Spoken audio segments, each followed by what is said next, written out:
Segment पर focus करते हैं, पावर प्ले।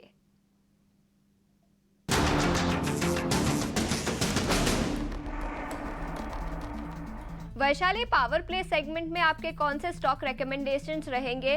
बाजार में काफी वॉलेटिलिटी दिखी है, लेकिन लास्ट के 1 घंटे के लिए मार्केट पर क्या राय बनती है और स्टॉक स्पेसिफिक आइडियाज क्या रहेंगे? स्टॉक स्पेसिफिक मुझे हिंदुस्तान एरोनॉटिक्स सही लग रहा है 5250 के स्टॉप लॉस के साथ 44550 के टारगेट के लिए।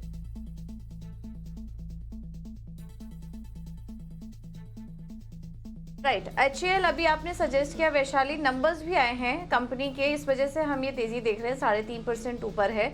अगर मुनाफा देखेंगे 52% की ग्रोथ आई है मुनाफे में, और रेवेन्यू में भी करीब 18% की ग्रोथ आई है। हम आपके सामने वो नतीजे चलाने की कोशिश करेंगे, लेकिन बहुत ही स्ट्रॉन्ग नंबर्स HAL के 52% की बढ़त यहाँ पर कंपनी के मुनाफे में देखने को मिली है। तो एक स्पाइक आया उसी की वजह से, और इसमें रणनीति क्या होनी चाहिए ये भी अभी आपको वैशाली बता रही थी। यहाँ पर आप तेजी करके चल सकते हैं, नतीजे हम आपके सामने लाएंगे। लेकिन कपिल, अब आपसे जानना चाहेंगे आप कहाँ पर ट्रेड देख रहे हैं?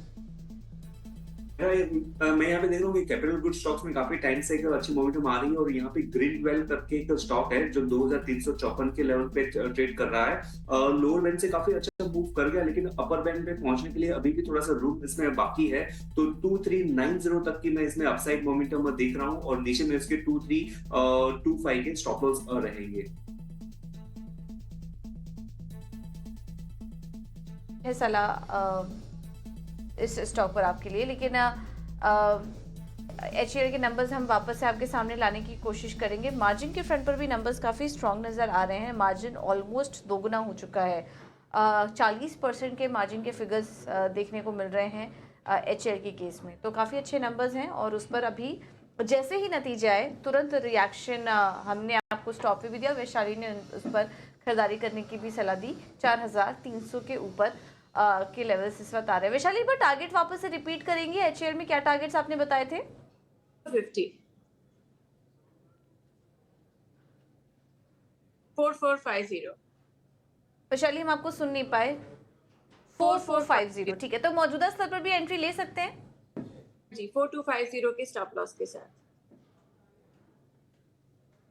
ठीक है, 4250 का लगाइए स्टॉप लॉस, मौजूदा स्तर पर खरीदारी करिए। यहाँ से 4400 के ऊपर के लेवल्स आ सकते हैं HAL में। यह है सलाह आपके लिए। 18.2% की बढ़त रेवेन्यू में, और आय अगर मार्जिन अगर देखें तो 40% के आसपास की मार्जिन के फिगर्स भी आए हैं, तो काफ़ी अच्छे नंबर्स हैं HAL की तरफ से।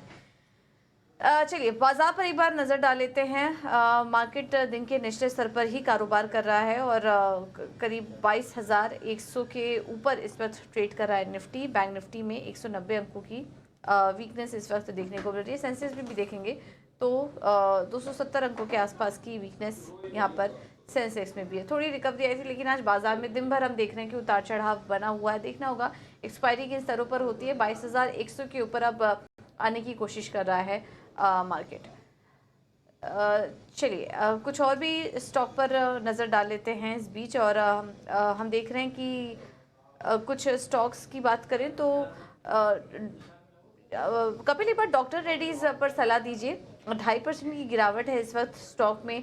क्या यहाँ पर कोई STBT ट्रेड लेके जा सकते हैं, और करेक्शन दिख रहा है आपको डॉक्टर रेड्डीज में? क्योंकि फार्मा स्टॉक आज आपने कुछ हमने हाईलाइट भी किया था कि आज के कमजोर बाजार में चुनिंदा फार्मा स्टॉक्स अच्छे चल रहे हैं, लेकिन डॉक्टर रेड्डीज पर क्या व्यू बन रहा है आपका? बेसिकली डॉक्टर रेड्डी एक ऐसा स्टॉक है जो है काफी एक नेगेटिव स्ट्रक्चर उसका काफी टाइम से रहा हुआ है। मीन्स बाकी सारे स्टॉक में हमें थोड़ी सी स्टेबिलिटी देखने मिली थी, लेकिन डॉक्टर रेड्डी हमेशा फिसलता ही हुआ गया है। आज 2.5% की डिक्लाइनिंग मोमेंटम है, लेकिन 2.5% डिक्लाइनिंग मोमेंटम होते हुए स्टॉक अपने 200 डे मूविंग एवरेज के सपोर्ट लेवल के यहाँ पे आ गया है। हालांकि यहाँ पे कोई बाइंग का प्रेजेंस नहीं है, लेकिन मैं थोड़ा सा वेट करूंगा कि इसके नीचे एक आध दिन वेट करूंगा इसके नीचे कैसे स्टॉक प्राइस को ट्रीटमेंट मिलती है।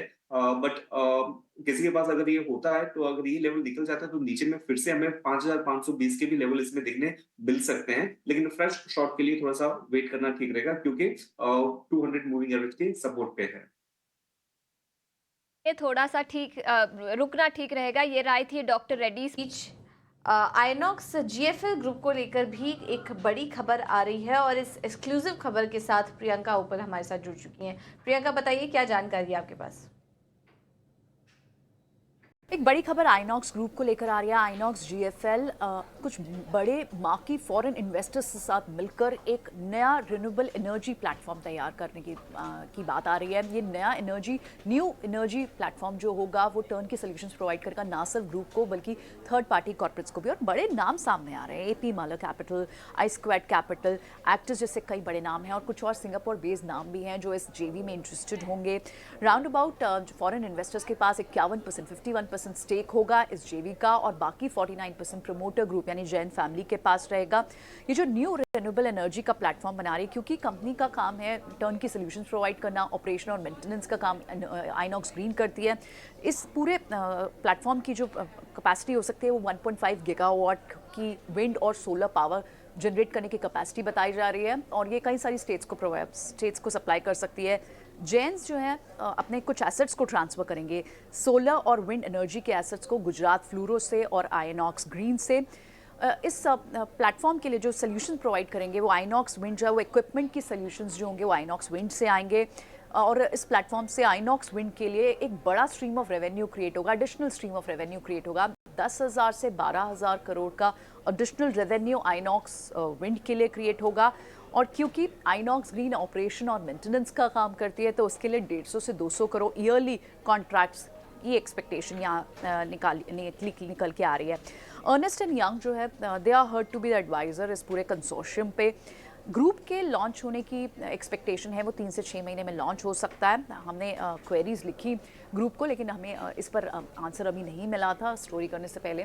लेकिन इस डील को इस वक्त समझना आइनॉक्स ग्रुप के लिए तो ज़रूरी है ही, इंपॉर्टेंट है ही, लेकिन एट दिस टाइम जहाँ पर रिन्यूएबल स्पेस में काफ़ी इंटरेस्ट है फॉरेन इन्वेस्टर्स को और बहुत सारी कैपिटल उस वक्त भी काफ़ी इंटरेस्ट ले रही है जब इंडिया के पास अपने कार्बन एमिशन को लेकर कुछ टारगेट्स भी हैं, तो आइनॉक्स ग्रुप को लेकर एक बड़ी खबर होगी।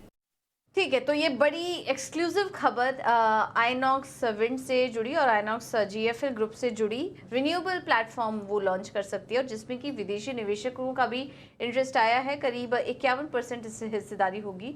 इस तरह की डिटेल्स यहाँ पर निकल कर आ रही है। आइनॉक्स विंड 7% ऊपर आज के सेशन में कारोबार कर रहा है, करीब 600 रुपये के आसपास ट्रेड कर रहा है। कपिल जी क्या सलाह देंगे आइनॉक्स विंड पर? जी, Inox Wind basically stock price में काफी अच्छी मोमेंटम आ रही है। पिछले 2-3 महीनों से थोड़ा सा एक साइडवेज पैच है लेकिन वो एक काफी अच्छी हेल्दी साइड होती है। अच्छे मूव के बाद में थोड़ा सा उसी अपसाइड मोमेंटम को डाइजेस्ट करना। स्टॉक प्राइस ने आज काफी अच्छी मोमेंटम है, 7% का अपसाइड और इस अपसाइड के तहत 582 के लेवल जो थे इसके रेजिस्टेंस लेवल थे वो इसके ब्रीच हो चुके हैं, तो एक बुलिश कंटिन्यूएशन साइन यहाँ पे हमें देखने मिलती है। अभी ये स्टॉक का उछाल कहां ना कहां पे 645 तक रह सकता है जो कि उसका नेक्स्ट बेस्ट रेजिस्टेंस लेवल है।